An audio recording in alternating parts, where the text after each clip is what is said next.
RTC ఉద్యోగుల ఐక్యత, AP employers union, AP employers union. Media మిత్రులందరికీ నమస్కారం అండి. నా పేరు జె చందు, ఆర్టీసీ ఎంప్లాయీస్ జిల్లా కార్యదర్శి, పాడేరు డిపో.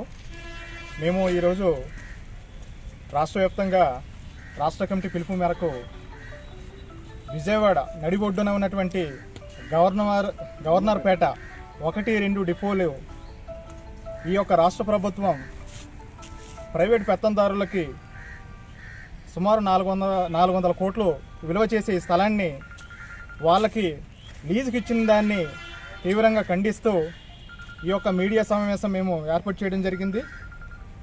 సుమారు 1100 మంది ఉద్యోగులు, 200 బస్సులు నడిపే ఈ 2 డిపోల్లో ఈ యొక్క లీజుకి ఇవ్వడం అనేది రాష్ట్ర వ్యాప్తంగా ఆర్టీసీ ఎంప్లాయీస్ యూనియన్ కాకుండా మిగతా సంఘాలు కానీ ప్రజలు కానీ ఆర్టీసీ ఆస్తుల్ని కాపాడుకోవాలని చెప్పేసి భావించి ఈ యొక్క నిరసన కార్యక్రమాన్ని గవర్నమెంట్ దృష్టికి వెళ్ళాలని చెప్పేసి మేము భావిస్తున్నామండి.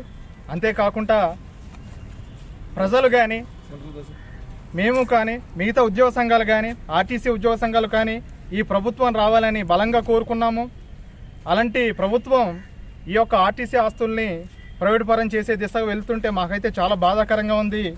ఈ విషయంలో ప్రభుత్వం ఒక ఆలోచన చేసి మాకు న్యాయం చేసే విధంగా ముందుకెళ్తుందని మేము భావిస్తున్నాము. లేని పక్షంలో RTC employees union state committee ఇచ్చే ఏ పిలుపుకైనా రాష్ట్ర వ్యాప్త నిరసనల కార్యక్రమాలకైనా మేము సిద్ధంగా ఉన్నామని ఈ సందర్భంగా మీడియా ముఖంగా తెలియపరుస్తున్నామండి. ధన్యవాదాలు.